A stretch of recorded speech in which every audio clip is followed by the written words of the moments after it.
কালী পুজো দেখে এলাম। তারপর দেখো বাড়িতে তৈরি করেছি অলক্ষী গোবর দিয়ে তৈরি করতে হয়। আর একটা কলা পেটোর মধ্যে অলক্ষীকে তৈরি করতে হয়। আর এই ছেঁড়া চুল দিয়ে অলক্ষীর মালা করে দিতে হয়।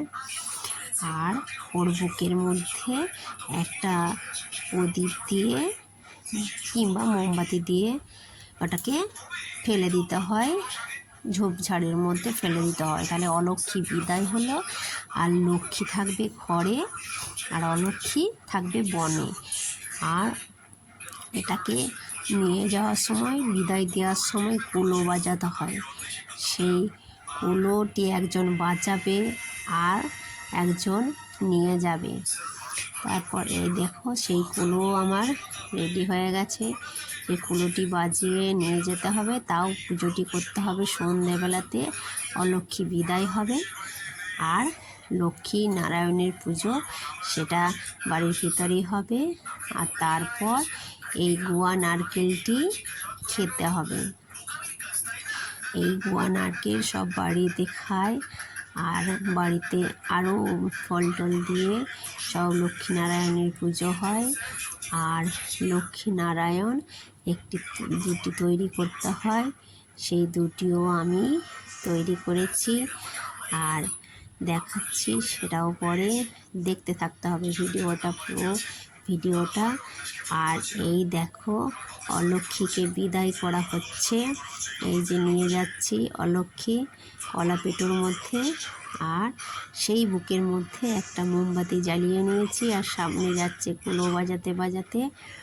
সেই অলক্ষী বিদায় হচ্ছে সন্ধেবেলায়, এবং ঝোপের মধ্যে সেটাকে দূরে ছুঁড়ে ফেলে দিতে হবে। এই দূরে ছুঁড়ে ফেলে দিলাম। তারপর এই বাড়িতে লক্ষ্মীনারায়ণের পুজো। এই লক্ষ্মীটি করা হয়েছে, চালটিকে ভিজিয়ে নিয়ে চালটিকে বেটে নেওয়া হয়েছে। তারপর এই যে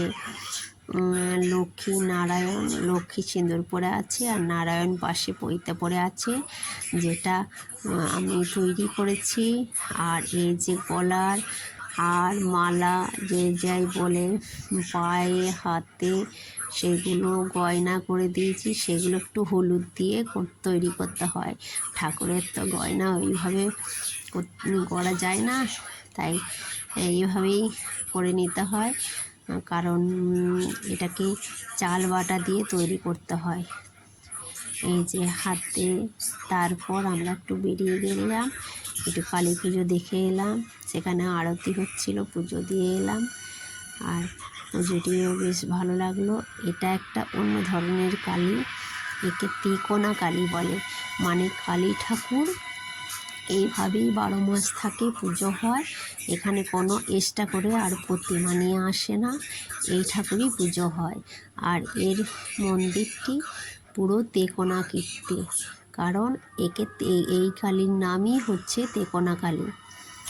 এই মন্দিরটা দেখলে, মানে তোমরা অন্য ধরনের অনেক মন্দির দেখেছো, কিন্তু এটা অন্য আরেক ধরনের মন্দির।